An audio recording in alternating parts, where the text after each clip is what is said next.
Calling all Lasso and leadership fans, join us on a journey to a better, kinder, and more compelling way to lead.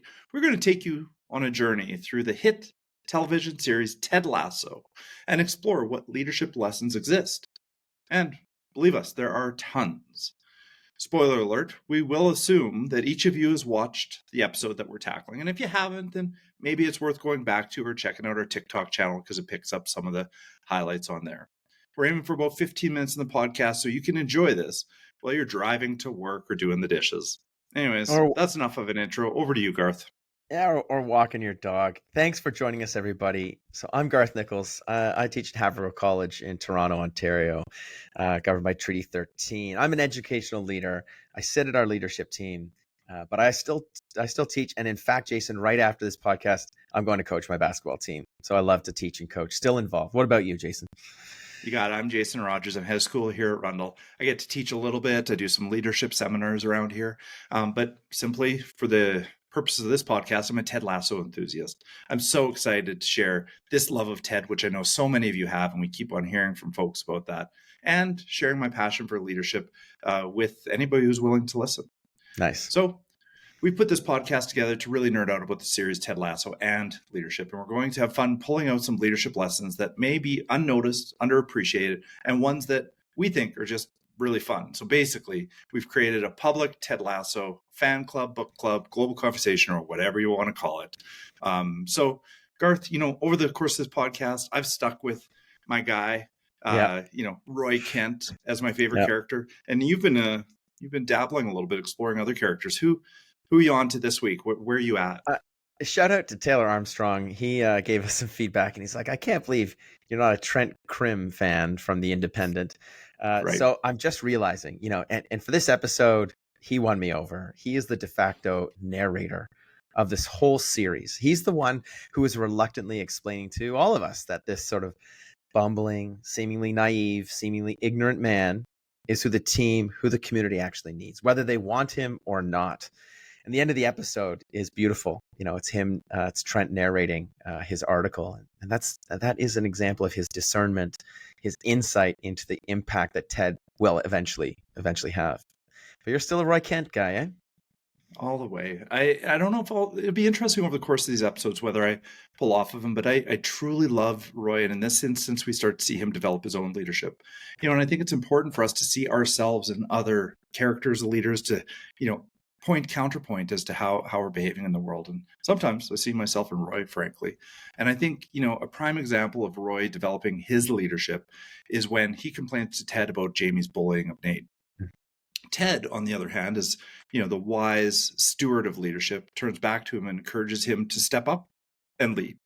I think in these moments, if you remember them, Roy is thinking about leadership differently. He's stepping back and wondering exactly how he's going to do this. And I think he dabbles, let us say, throughout, from physical violence to words of aggression to getting to the heart of leadership and getting to the heart of others. And I think we can sometimes, aside from physical violence bit, can see ourselves move through those levels of leadership as well. So ultimately, I think his leadership development is what I admire most, and the fact that he's open to it. And I think Ted really, go ahead. Yeah, I was just gonna say, I think, what you're capturing is that there is this machismo involved in sports, particularly, and that this show deals with that. And you see Roy, and I also think you see Jamie struggling to figure out how do you counterbalance that machismo, that toxic masculinity, those approaches. Yes. What's a model that they can look to, and eventually becomes Ted. Yep. Yeah. And I think, but back to that, like Ted says, in an interaction with Roy, he says, or after an interaction with Roy, he goes back to Coach Beard and he says something I think is really profound. He says the first domino needs to fall inside his heart. And I think today's episode is really about the heart of leadership and how do we balance the brain and the heart and which comes first in leadership. So as we explore this episode a little further, I think that's what our listeners can look forward to. Yeah, and we do hope this whole series will be applicable in and beyond the educational sector. Like, we live there, but we think that this is applicable beyond it. But we also want to hear what you have to say too. So I have some more feedback from our last All episode, right. which was called Food Fight. It's from a close friend and colleague from Royal Roads University that I was doing a course with, named Jennifer, and she wrote to tell me her thoughts on Food Fight from episode 2. And she Oh, spoke about let's the hear them. power. And she spoke about the power of food that she noticed. She said the candy jar / treat jar in my office often draws people in, creates little moments for these connections. And I would just add too that these moments over time add up and help to form not only form but actually like shape culture. Those tiny moments of interaction, they can be the excuse to come in and let you know how your day is going and stuff like that. So I've learned a lot of things about leadership from Jennifer, like basically like empathy, seeing different perspectives. She's just a better human. So I'm stoked that she's listening in and giving us feedback too. Is your mom Oh, still well, listening? Garth. Yeah, well, from my perspective, my mom's still listening. She still thinks Sudeikis is way funnier than I am, even though we share the first name. My dad, I asked him to listen, and this is a true story. He said to me, this is a direct quote. He said, the young woman's perspective was really nice on your podcast. So congratulations, Garth, on that. There But you all go. joking aside, there's another podcast that I was on, and I think he listened to that one. Then I turned him back to this one. He said that was actually pretty impressive. So that was really nice. But the best feedback I received all week was from a friend of mine who I worked with a long time ago. And she said that she's having a difficult year this year, and she stepped into a new leadership role and a new leadership team. And they've been through ups and downs. And she said, it's, the podcast is hopeful, and I really do Mm, need that. And I think at the mm, end of the day, we do need to, step back from our leadership, have a little bit of fun, be hopeful yeah. about the journey because it's not always easy. And to think that, we can provide a little bit of that to some of our listeners is enough. Like that's enough to keep going. So thanks, Mom, for listening. Thanks, Dad. And thanks to listeners who continue to provide us with feedback and critical commentary. Let's keep that coming. And I just want to say, while I can say it, on Spotify, we're 5 out of 5. That's what our Heyo. rating is, and that puts us 0.3 above my all-time podcasting hero Malcolm Gladwell. So All right. watch out, Pushkin Industries. You've got a contender here. You got Garth and Jason on your tail. So Yeah. let's get So right you can. into.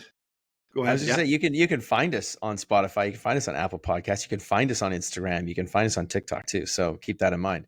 But yes, last episode we talked about food, and I thought I would quick share. I actually brought together 2 of my teams.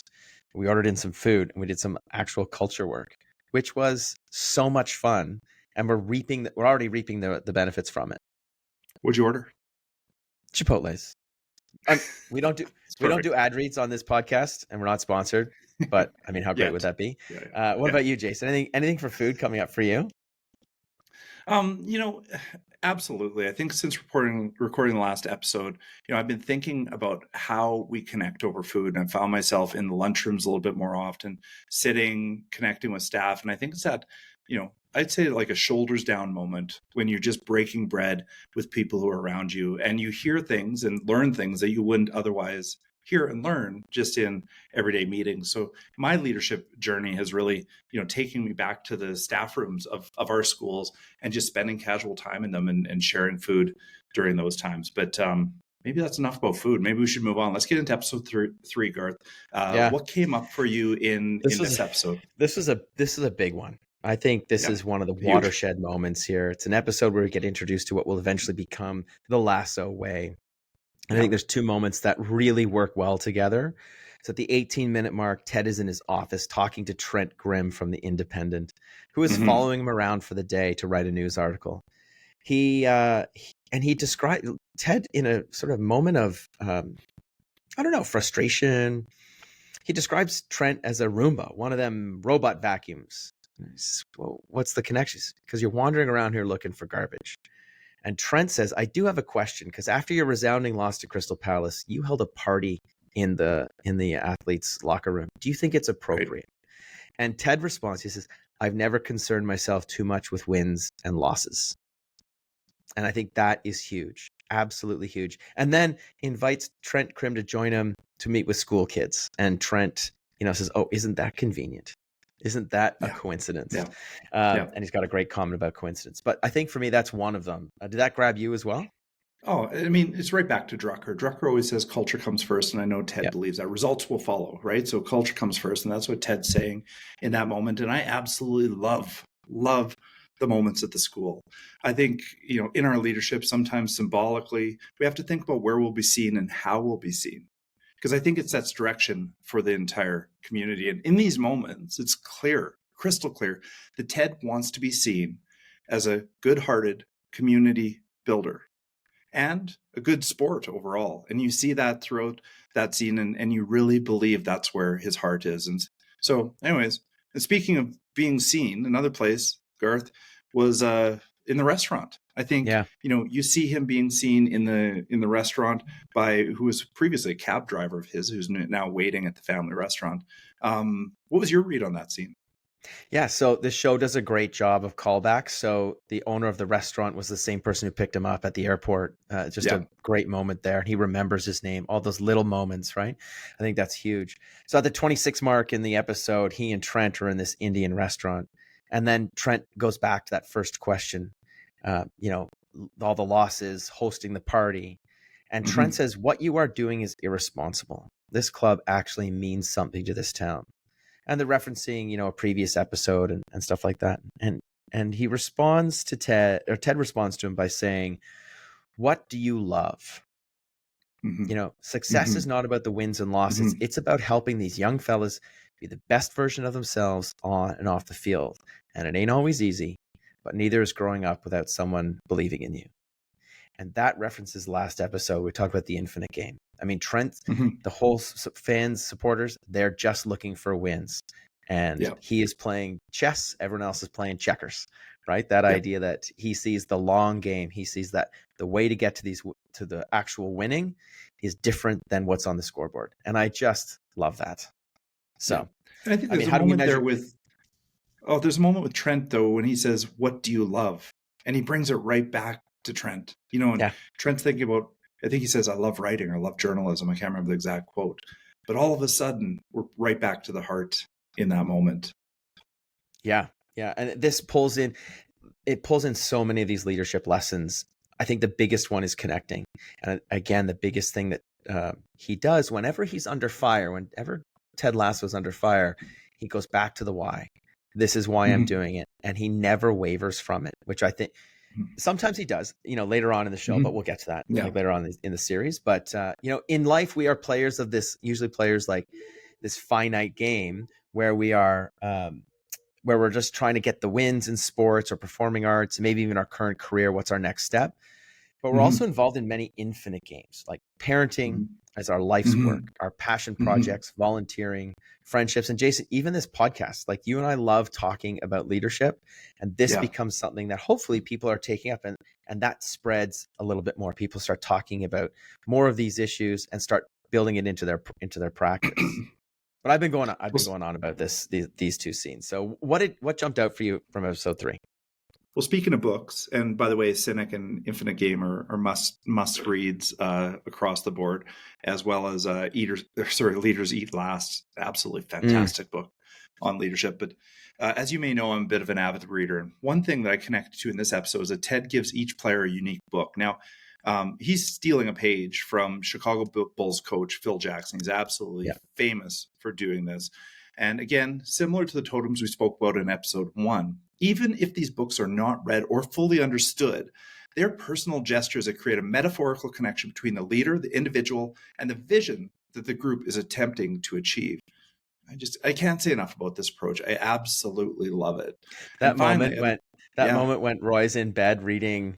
What's the book that he gives to her? I forget what it A is. Wrinkle in Time. It's Yeah, amazing. and Yeah. he goes sitting next to his niece, and then he just gives that long swear word, right? I Oh, know. like So, the penny drops for him, which is again one of these watershed moments. He's getting to the heart of Roy Kent. oh, You might be oh winning me man. over with Roy Kent. You might be winning me over here. Oh, Roy Candy's the best. And finally, for me, it comes back to dinner with Trent. Trent ends the conversation by saying, I really enjoyed, or Ted says, I really enjoyed spending this time with you, Trent. And there's this pause. And Trent responds, "You actually mean that." And guess what? In that moment, Ted has reached straight into Trent's heart. And that's going to give him access to Trent's mind, and I think that's what true leadership is. Which, brings me to the new title for this episode, like we've been doing all along, and it'll be title of this podcast. But I think, changing hearts and headlines is really the point.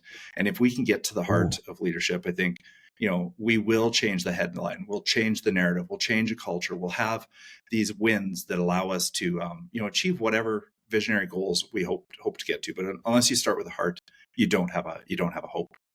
Changing hearts and headlines. That's amazing. That's beautiful.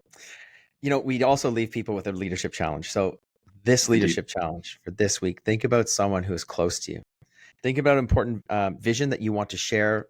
Find a book that would resonate with them and that vision, and then give it to them with a little note. Try and capture their heart, just the way that Ted Lasso did. Find a book. It doesn't have to be long either. And then hand it over. A little note. So we'd love to hear what you've learned from episode 3 too. A reminder that if you like what you've heard here, rate the podcast, share it with your friends, follow us on Spotify, on Apple, wherever you get your podcast, but also take a look at TikTok and take a look at Instagram too. And if we're ever going to get Sudeikis here on the show, I think we've got 22 episodes left for Jason's prediction. We're going to need your support. So until next time, keep leading the Lasso way. Thanks, everyone. Thanks, everybody.